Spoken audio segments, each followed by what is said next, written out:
उद्योग मंत्री उदय सामंत जी, शालेय शिक्षण मंत्री दीपक केसरकर जी,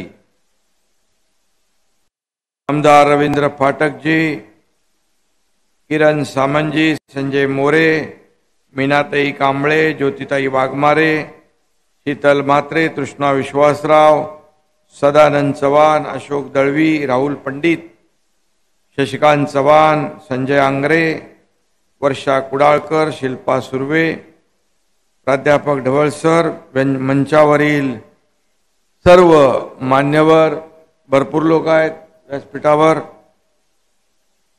आणि उपस्थित सर्व शिवसैनिक बांधव, भगिनी, माता आणि पत्रकार मित्रांनो, म्हणजे हा शिवसंकल्प अभियान हा कार्यकर्त्यांचा मेळावा आहे आणि आपापल्या भागातून हे कार्यकर्ते शिवसेनेचं काम करतायत। उदयजी, हे एवढे कार्यकर्ते जेव्हा निवडणुकीमध्ये जो कोणी आपला उमेदवार असेल महायुतीचा त्याचा जेव्हा प्रचार करतील तेव्हा समोरच्या विरोधी पक्षाचं सगळं डिपॉझिट जप्त झाल्याशिवाय राहणार नाही। आणि म्हणून यानंतर जाहीर सभाही होतील। तिन्ही पक्षाच्या, आपल्या मित्र पक्षाच्या, महायुतीच्या, मला वाटतं 14 तारखेला जिल्हा पातळीवर आपल्या महायुतीच्या सर्व पदाधिकाऱ्यांच्या, कार्यकर्त्यांचे मेळावे होत आहेत। म्हणजे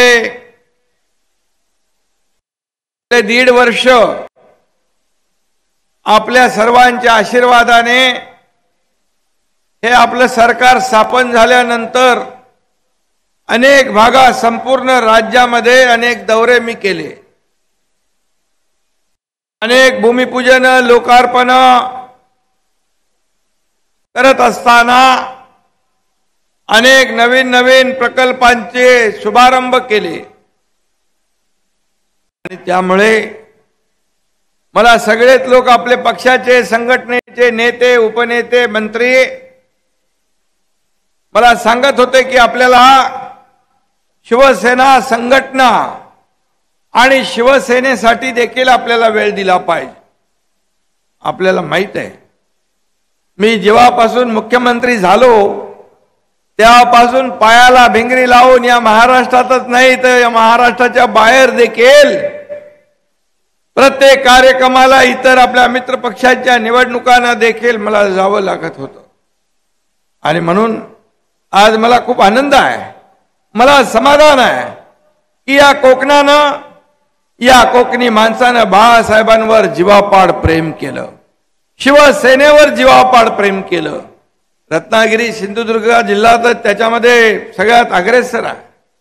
आणि म्हणून आज आपल्याला ज्यांनी बाळासाहेबांवर, शिवसेनेवर प्रेम केलं त्यांच्याशी संवाद साधण्याची संधी मला मिळाली आहे, याचं फार मोठं समाधान मला आज आहे। आणि म्हणून आज या निमित्ताने कोकणवासियांचं दर्शन देखील या ठिकाणी होतंय। आपल्या सगळ्यांना माहित आहे की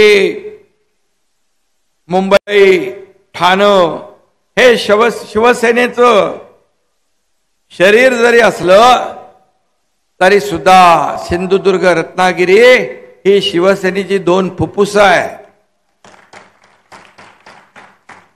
आणि म्हणून शिवसेना इकडे मोठी झाली, वाढली, बाळासाहेबांच्या मागे उभे राहिली, बाळासाहेबांनी तेवढंच प्रेम केलं।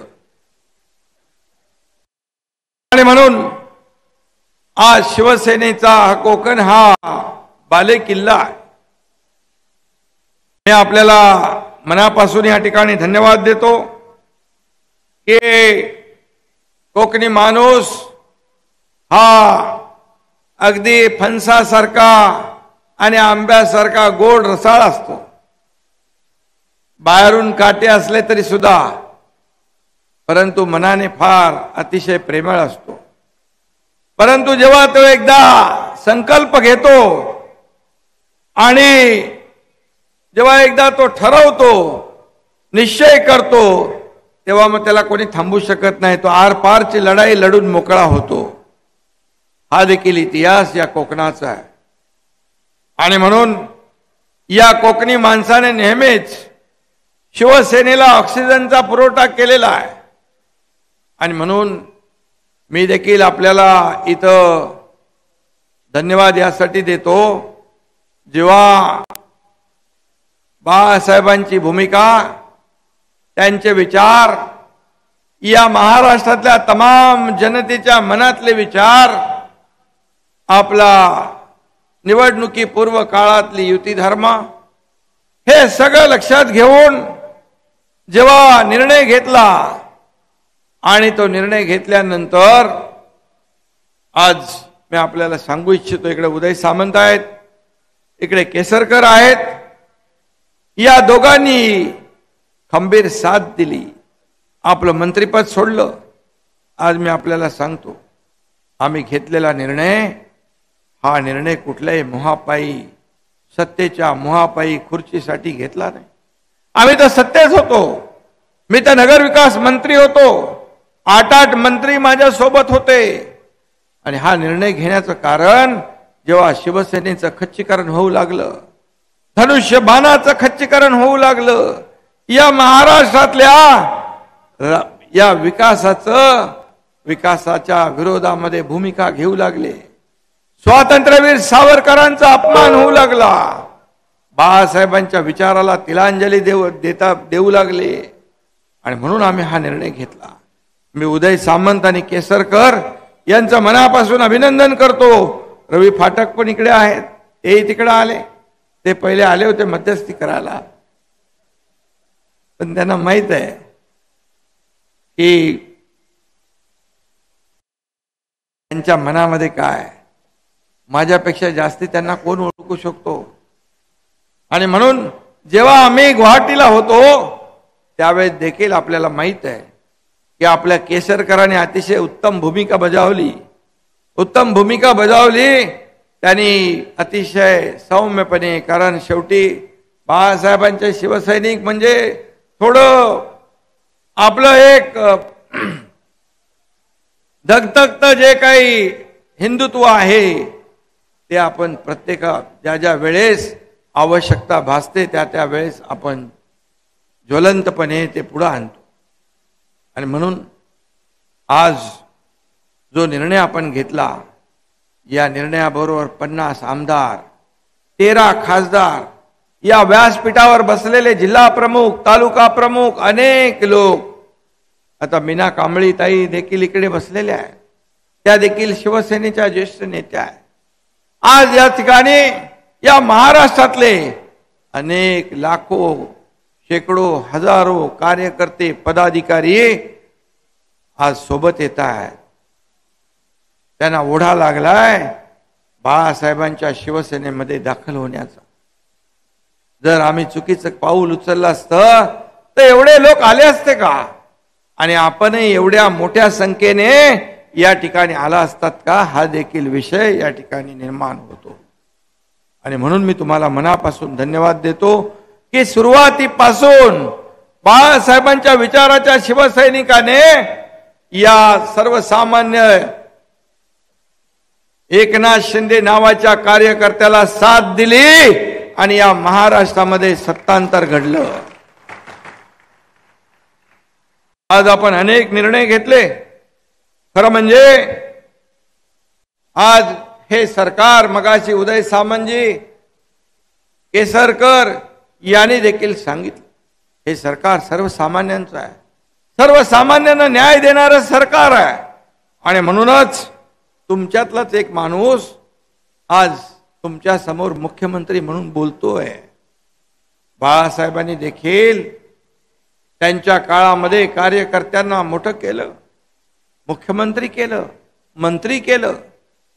परंतु स्वार्थासाठी, मोहापायी, खुर्चीपायी बाळासाहेबांचे विचार, बाळासाहेबांची भूमिका आणि या राज्यातल्या तमाम जनतेच्या मनातल्या भावनांना मुरड घालून, त्यांना टाळून जे काय झालं ते अघटित झालं, ते आपल्या समोर आहे. त्याच्यामध्ये मी जास्त जाऊ इच्छित नाही. परंतु मी आपल्याला एवढंच सांगतो की हा कोकणी माणूस हा बाळासाहेबांशी त्याचं एक अतूट नातं आहे, नाळ जुळलेली आहे, त्याची बांधिलकी आहे शिवसेनेबरोबर आणि धनुष्यबाणाबरोबर. त्यामुळे हा धनुष्यबाण घेऊन हे शिवसैनिक, मगाशी उदय सामंत यांनी उल्लेख केला हिंदुत्वाच्या शत्रूंचा आणि विघ्न संतोषी मंडळींचा नायनाट केल्याशिवाय राहणार नाहीत, हे मी या ठिकाणी सांगू इच्छितो. कारण हा प्रभू रामचंद्राचा धनुष्यबाण, शिवसेनेचा धनुष्यबाण, बाळासाहेबांचं धनुष्यबाण, सर्वसामान्य माणसाचं धनुष्यबाण आज आपल्याकडे आहे. आज खरी शिवसेना आपल्याकडे आहे. आणि म्हणून खोट्याच्या कपाळी गोटा अशी म्हण आहे, ती तुम्ही कोकणी माणसं हे निवडणूक येणाऱ्या खरं करून दाखवल्याशिवाय राहणार नाही. कारण या ठिकाणी विजलेल्या मशालींचा उजेड पडत नाही, हे आपल्या सगळ्यांना माहीत आहे, हे आपल्या सगळ्यांना माहीत आहे. आणि म्हणून आम्ही सत्तेसाठी नाही, आम्ही विचारांसाठी, आम्ही तत्वाशी लढाई केली. मला काय मिळेल यापेक्षा माझ्या शिवसैनिकाला काय मिळेल, या राज्याला काय मिळेल, या महाराष्ट्राला काय मिळेल, याचा विचार आम्ही केला. याचा विचार आम्ही केला. काही घडू शकला असतं, काही होऊ शकलं असतं, पण आम्ही तो मागचा पुढचा विचार केला नाही. वेडात दौडले वीर मराठे सात, अशा प्रकारची भूमिका घेतल्यानंतर जे धाडस केलं ते धाडस संपूर्ण जगाने पाहिलंय. फक्त राज्याने महाराष्ट्राने नाही तर जगभरातल्या लोकांनी पाहिलेलं आहे. काय होणार, कसं होणार, अनेक लोकांना चिंता होती. अनेक लोकांना माहित होतं की आपण घेतलेली भूमिका योग्य आहे, परंतु त्यांना वाटत होतं याच्यामध्ये कसं यश मिळेल की नाही. परंतु आपल्या सगळ्यांच्या आशीर्वादाने आणि आपली जी नीतिमत्ता, नियत आहे, साफ आहे, याच्यामुळे आपल्या सगळ्यांच्या आशीर्वादाने त्यामध्ये यश मिळालं. त्यामुळेच मी ज्या ज्या ठिकाणी जातो तिथल्या कार्यकर्त्यांच्या चेहऱ्यावरचा आनंद पाहतो. कुठेही जाऊ दे, आम्ही घेतलेली भूमिका जर चुकीची असती, स्वार्थासाठी असती, तर त्यांनी आमच्याकडे पाठ फिरवली असती. पण आज तुम्ही एवढ्या मोठ्या संख्येने इकडे आलेला आहात, हीच याच आम्ही घेतलेल्या निर्णयाच्या पाठीशी उभं राहण्याची पोचपावती आहे, असं मी म्हटलं तर वावगं ठरणार नाही. आणि म्हणून बाळासाहेब नेहमी सांगायचे, सत्ता येते, सत्ता जाते, पुन्हा येते, परंतु नाव एकदा गेलं की पुन्हा येत नाही, पुन्हा येत नाही. आणि म्हणून नाव जपायचं असतं. सत्तेपेक्षा नाव मोठं आहे, सत्तेपेक्षा विचार मोठे आहेत, सत्तेपेक्षा आपली जी काही सरकार, आपल्या पक्षाची आयडिओलॉजी आहे ते महत्वाची आहे. आणि म्हणून आपल्याला बाळासाहेबांचे विचार पुढे न्यायचे आहेत. बाळासाहेबांच्या विचाराचे वारसदार आपण आहोत. आणि मी पूर्वीच सांगितलंय, ज्या वेळेस काही लोकांना वाटलं की हे बाळासाहेबांच्या संपत्तीवर हे करतील, दावा करतील, त्याच वेळेस मी सांगितलं, बाळासाहेबांची तुमची संपत्ती आम्हाला नको. बाळासाहेबांचे विचार हीच आमची संपत्ती आहे, हेच आमचं ऐश्वर्य आहे. संपत्ती तुम्हाला लकलाभ हो, कारण ते त्यांनी दाखवून दिलं. शिवसेनेच्या जेव्हा अधिकृत शिवसेना आपल्याला मिळाल्यानंतर शिवसेनेच्या लेटर पॅडवर आपल्या शिवसेनेच्या, तुमच्या हक्काच्या, घामाच्या, कष्टाच्या त्यामध्ये असलेल्या पैशावर मागणी केली 50 कोटी रुपये देण्याची. खरं म्हणजे ती मागणी योग्य नव्हती, पण मला माहित होतं यांना बाळासाहेब नकोत, बाळासाहेबांचे विचार नकोत, बाळासाहेबांची भूमिका नको, शिवसैनिकांची भूमिका नको, यांना पैसे पाहिजे. एका मिनिटात या एकनाथ शिंदेने सांगितलं देऊन टाका, आणि ते 50 कोटी रुपये त्यांना दिले. विचार आपला आहे. आणि म्हणून आपण बाळासाहेबांचे विचार पुढे नेतोय. बाळासाहेबांना अभिप्रेत होतं ते आपण काम करतोय. आज बाळासाहेबांचं स्वप्न होतं अयोध्येमध्ये राम मंदिर बांधायचं, काश्मीरमध्ये 370 कलम हटवायचं.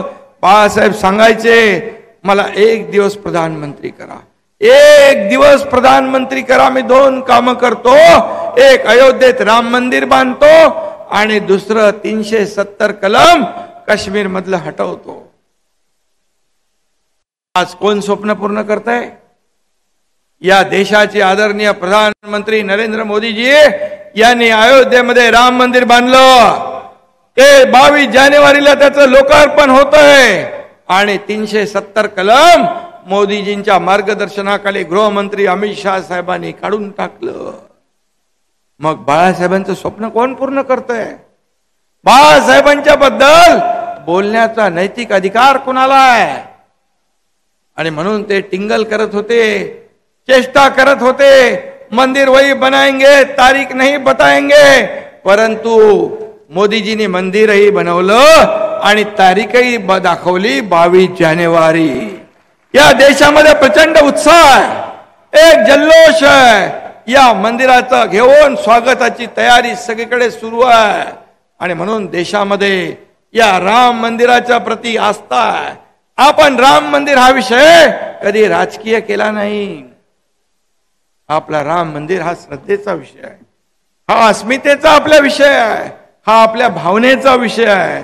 त्यामुळे जे राजकारण करताय, ज्याने तारिकेचा टिंगल केली, आता ते कॅलेंडर मध्ये तारखा शोधायला लागलेत. अशी वेळ कुणावर येता कामा नये. आपण जे बोलतो त्याचे परिणाम काय होणार आहेत हे समजून बोललं पाहिजे. काही बोलायचं, उचलली जीभ लावली टाळ्या, याला अर्थ नसतो. आणि म्हणून आज मी एवढंच सांगतो, बाळासाहेब असते तर मोदीजींना शाबासकी त्यांनी दिली असती, मोदीजींच्या पाठीवर शाबासकीची थाप मारली असती, त्यांचं अभिनंदन केलं असतं. पण आज काय होत आहे? आज टीका करताय आपण कुणावर? राम मंदिरावर, राम मंदिराच्या अस्तित्वावर प्रश्न निर्माण करताय.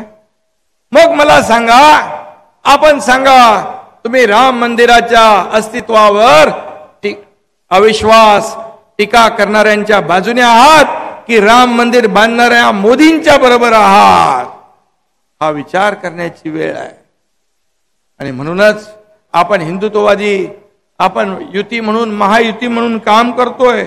आणि आज 50-60 वर्ष जी कामं झाली नाहीत ती 9-9.5 वर्षामध्ये या देशामध्ये, राज्यामध्ये पाहायला मिळतात. मी याचं कारण सांगतो तुम्हाला. मी काय हे सांगतोय कारण आपल्या राज्याचा विकास करत असताना केंद्राकडून आपल्याला पूर्ण पाठबळ मिळतंय. एकही पैशाची कपात न करता आपले सर्व प्रस्ताव मान्य केले जातात. आणि पूर्वी केंद्राकडे पैसे मागलीतले जात नव्हते, अहंकारापोटी, आपल्याला असलेल्या गर्वापोटी. परंतु तुम्ही 2.5 वर्षात हा महाराष्ट्राला किती वर्ष मागे नेलं. जर आपण हा निर्णय घेतला नसता तर आज काय परिस्थिती असती? आपण कुठे असतो, तुम्ही कुठे असता? हा विचार करून आपण निर्णय घेतलाय. आणि म्हणून हे डबल इंजिनचं सरकार या राज्यामध्ये काम करतंय, विकासामध्ये काम करतंय.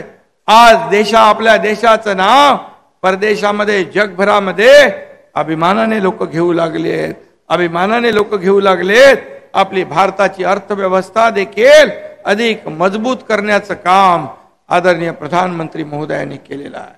आणि म्हणून आपल्या राज्याचे देखील आपलं कर्तव्य आहे, आपली जबाबदारी आहे की या विकासामध्ये महाराष्ट्र कुठेही कमी राहता कामा नये.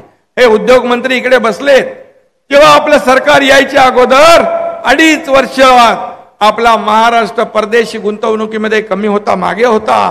कर्नाटक, गुजरात पुढे होता. आपलं सरकार आल्यानंतर महाराष्ट्र पुन्हा नंबर 1 ला आला, पुन्हा नंबर 1 ला आला.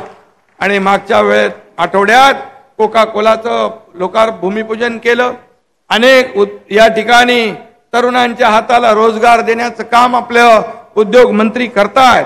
आणि म्हणून या ठिकाणी मी एवढंच सांगतो की काही लोकांनी गरिबी हटावचा नारा दिला होता. गरिबी हटली नाही, गरीब हटले. परंतु आपल्या देशाच्या प्रधानमंत्र्यांनी 13.5 कोटी लोक या ठिकाणी गरिबी दारिद्र्य रेषेच्या वर काढले. 80 कोटी लोकांना पुढचं 5 वर्ष अन्नधान्य मोफत देण्याचा निर्णय घेतला. या देशात कोणी उपाशी राहता कामा नये हा विचार करून घेतला. आपण फक्त आपलं पोट भरायचं, समोरच्याचं काही बघायचं नाही. याला देण्याची दानत लागते. आपलं सरकार देणार आहे, घेणार नाही. आणि म्हणून आज आपण शेतकऱ्यांच्या पाठीशी उभं राहिलोय. जे केंद्राने 6,000 रुपये शेतकऱ्यांना जे देण्याचा निर्णय घेतला, त्याच्यामध्ये आपल्या राज्य सरकारने आणखी 6,000 रुपये टाकून शेतकऱ्यांना आता 12,000 रुपये वर्षाला मिळणार. पीक विमा योजना जी आहे, 1 रुपयामध्ये पीक विमा योजना देण्याचा आपला निर्णय आपण घेतला.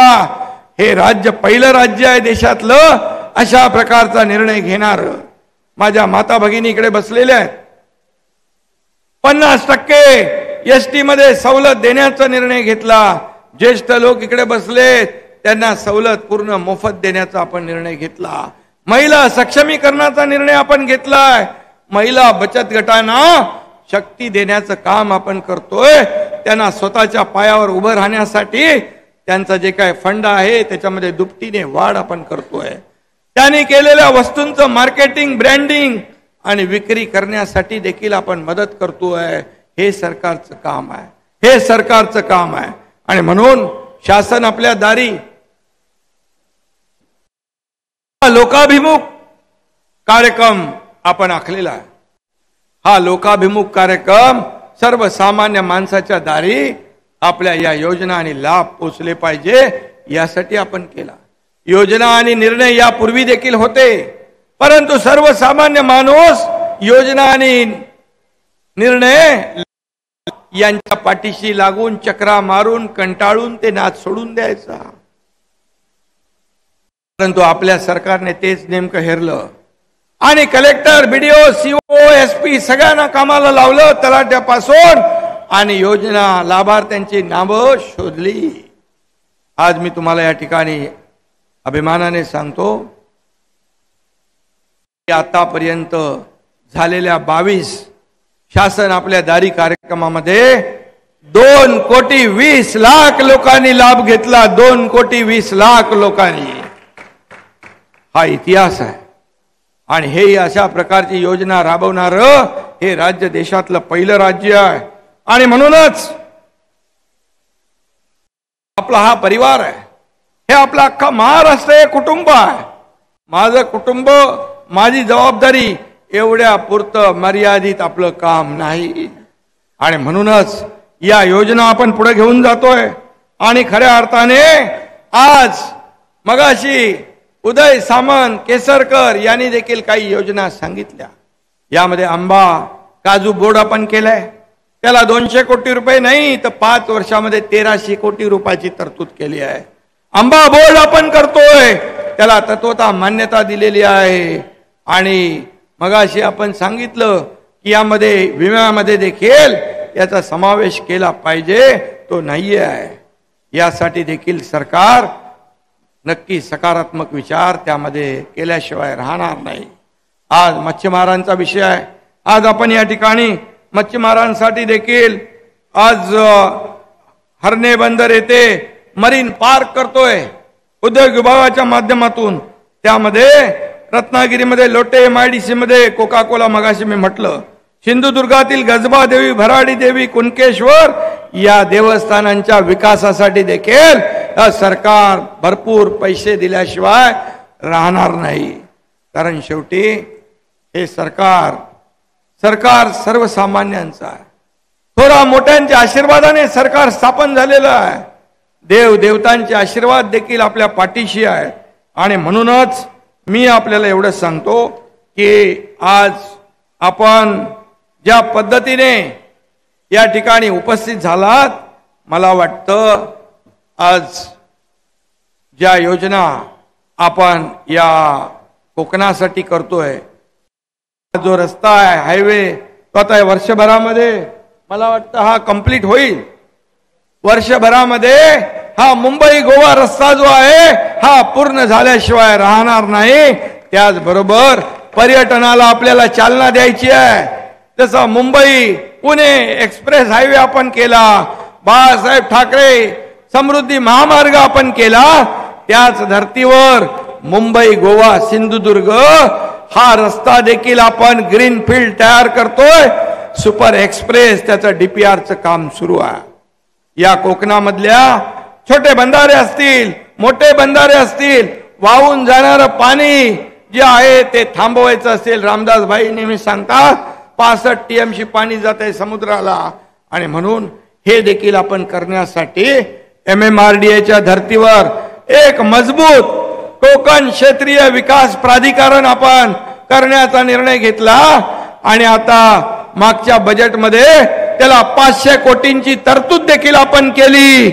आणि ते प्राधिकरण या कोकणाचा विकास करायला ज्या ज्या काही ठिकाणी आवश्यक आहे ते सगळं करेल. आणि म्हणून मी आपलं एवढंच सांगतो की कोकणावर जेव्हा जेव्हा नैसर्गिक संकट आली तेव्हा तेव्हा शिवसेना आपल्या पाठीशी उभी राहिली. मला आठवतंय कुठेही संकट आलं की एकनाथ शिंदे आणि ही सगळी टीम त्या ठिकाणी पोचते. जबाबदारी आहे नाही आहे, संबंध आहे नाही आहे, कधी विचार केला नाही. आणि म्हणून जेव्हा जेव्हा या कोकणामध्ये संकट आली त्या त्या वेळेस शिवसैनिक आणि आपलं सरकार जे आहे, तुमचं सरकार, सर्वसामान्यांचं सरकार जे आहे ते आपल्या पाठीशी उभं राहिलं. हा इतिहास आपल्याला माहित आहे. आणि म्हणून मी आज जास्ती काय टीकात्मक बोलू इच्छित नाही. मी आपल्याला एवढंच सांगतो की महायुती सरकारने जे केलेलं काम, आपण सर्व कार्यकर्ते पदाधिकारी आहात, महायुतीने केलेलं काम हे लोकांपर्यंत घेऊन जाण्याची जबाबदारी आपली आहे. आज एवढं काम आपण राज्य सरकारने केलंय, केंद्र सरकारने केलंय, ते लोकांपर्यंत पोहोचलं पाहिजे. आता 12 तारखेला आपण मुंबईमध्ये शिवडी नावाशेवा प्रकल्प आपण सुरू करतोय. 22 किलोमीटरचा समुद्री मार्ग अटल सेतू या नावाने आपण तो सुरू करतोय. आणखी कोकण जवळ येणार आहे, आणखी कोकण जवळ येईल. आणि म्हणून ही विकासाची कामं आपल्याला त्यांच्यापर्यंत पोहोचवायची आहे. सरकार आणि जनता याच्यातला दुवा तुम्हाला बनायचा आहे. आपण राज्यभरामध्ये शिवदूत ही संकल्पना जी आहे ती आपण मांडलेली आहे. त्या नियुक्त्या देखील आपल्याला करायच्या आहे. आणि खऱ्या अर्थाने हे जे काही लाभ आहे, हे निर्णय काय ते लोकांपर्यंत पोहोचवण्याचं काम आपण जर केलं तर मला वाटतं आपण या जनतेला जे सरकारने घेतलेले निर्णय माहीत पडतील, त्याचा लाभ जनतेला घेता येईल. आणि त्याचबरोबर या शिवदूतांनी सरकारचे दूध बनून घरोघरी जाऊन या ठिकाणी शासकीय योजना त्यांच्यापर्यंत पोहोचवायच्या आहे. कोणी वंचित राहिलेला असल्यास त्यांना लाभ देण्यासाठी जी काय मदत करायची आहे ती आपण केली पाहिजे.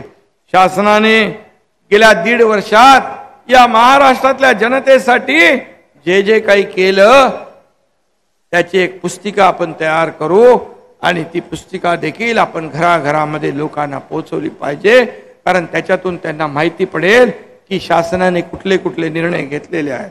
त्याचबरोबर या लाभार्थ्यांशी आपला पक्ष जोडण्याचं काम देखील आपल्याला करायचं आहे. आणि आपल्याला माहित आहे मी फील्डवर उतरून काम करणारा मुख्यमंत्री आहे, घरात बसून उंटावरून शेळ्या हाकणारा मुख्यमंत्री नाही. त्यामुळे मी प्रत्यक्ष फील्डवर जातो, काम करतो. स्वच्छता अभियान सुरू केलं, पोटदुखी सुरू झाली, कारण लोक त्याच्यामध्ये इन्व्हॉल्व होऊ लागले. पण फक्त मुंबई स्वच्छ करून मी थांबणार नाही. तर या महाराष्ट्रामध्ये हे डीप क्लीन ड्राईव्ह स्वच्छता मोहीम या संपूर्ण महाराष्ट्रामध्ये राबवू, महाराष्ट्र स्वच्छ सुंदर करू. आणि त्याचबरोबर जे कोणी या विकासाच्या विरोधात आपल्या विरोधात उतरतील त्यांची सफाई आपल्या माध्यमातून होईलच. आणि म्हणून आज मी आपल्याला एवढंच सांगतो, आज सर्वसामान्य माणसाचं जे काय आयुष्य आहे त्याच्यामध्ये जीवनामध्ये बदल आपल्याला घडवायचा आहे. आणि म्हणून जे काय आपण पाहिलं गेल्या 4 राज्यामध्ये ज्या निवडणुका झाल्या त्यावेळेस देखील इंडिया आघाडी खुशीमध्ये गाजरं खात होती, खुशीत गाजरं खात होती. परंतु या देशातल्या आणि त्या 3-4 राज्यातल्या लोकांनी त्यांना सडेतोड उत्तर दिलं आणि मोदीजींना या ठिकाणी मोदीजींची गॅरंटी लोकांनी स्वीकारली, त्याच्यावर विश्वास दाखवला. आणि म्हणून आज आपल्याला एवढंच मला विचारायचं आहे की आपल्या देशाची परदेशात जाऊन बदनामी करणारा माणूस इंडिया आघाडीतला तो आपल्याला पाहिजे की या देशासाठी एक एक दिवस एक एक क्षण समर्पित भावनेने काम करणारा प्रधानमंत्री आपल्याला पाहिजे. हा विचार आपल्याला करण्याची आवश्यकता आहे. आणि म्हणून आपल्याला एकच सांगतो की कुणाला काय मिळेल यापेक्षा मला काय मिळाले, यापेक्षा मी देशाला काय दिलं, माझ्या राज्याला काय दिलं, माझ्या जिल्ह्याला काय दिलं हे महत्वाचं आहे.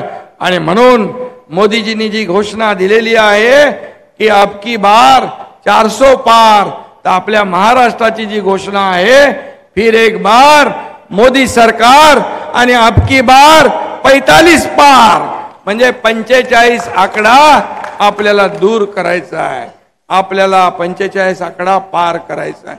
आपण महायुतीतले आहोत, आपण युती धर्म पाळणारे आहोत. त्यामुळे विरोधकांचं डिपॉझिट जप्त करण्याची संधी आपल्या हातामध्ये चालून आलेली आहे.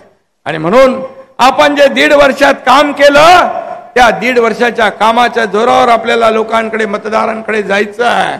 आणि झालेल्या ग्रामपंचायतीच्या निवडणुकांमध्ये तुम्ही केलेली मेहनत यामुळे महायुतीला नंबर 1चं स्थान प्राप्त झालेलं आहे, नंबर 1चं. आणि जे आपल्याला टीका करतायत त्यांचा नंबर कुठं गेला तो शोधावा लागेल. त्याचं आत्मपरीक्षण त्यांनी केलं पाहिजे, आत्मचिंतन त्यांनी केलं पाहिजे.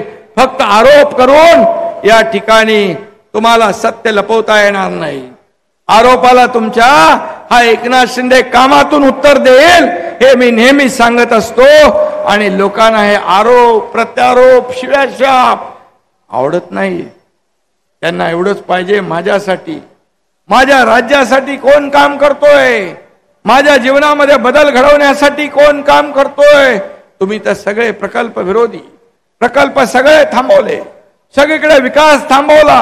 मुंबईतली मेट्रो थांबवली, आरे कॉलनीचं कारशेड थांबवलं, आपला बाळासाहेब ठाकरे समृद्धी महामार्ग थांबवला, MTHLच्या कामामध्ये अडथळे आणले.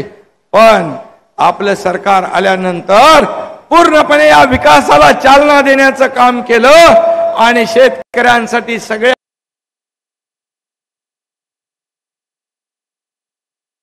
लाख हेक्टर जमीन ओलिताखाली येणार आहे आणि तो शेतकऱ्यांना मोठा दिलासा मिळणार आहे. आणि म्हणून मी एवढंच सांगेन की आम्ही मुख्यमंत्री झाल्यानंतर आपल्या आयुष्यातला प्रत्येक क्षण प्रत्येक दिवस माझ्या आयुष्यातला हा या लोकांसाठी, सर्वसामान्यांच्या उत्कर्षासाठी, या राज्याच्या सर्वांगीण विकासासाठी खर्ची घालवेन अशा प्रकारचा संकल्प मी घेतलेला आहे. आणि म्हणूनच आज सर्वसामान्यांचा मुख्यमंत्री म्हणून मी तुमच्या समोर आहे. आज तुमच्यातलाच एक कार्यकर्ता, इथं एक शेतकऱ्याचा मुलगा मुख्यमंत्री होऊ शकतो, त्याची पोटदुखी तुम्हाला का? मुख्यमंत्री शेतकऱ्याच्या मुलाने होऊ नये, हेलिकॉप्टर मध्ये शेतकऱ्याच्या मुलांना फिरू नये असा कुठला कायदा आहे का? आणि म्हणून आज सर्वसामान्यांचं सरकार, जे सोन्याचा चमचा घेऊन ज्यांची पार्श्वभूमी राजकीय असेल, आमदार खासदार मंत्री त्यांनीच पद भूषवायची असा कुठं करार आहे का?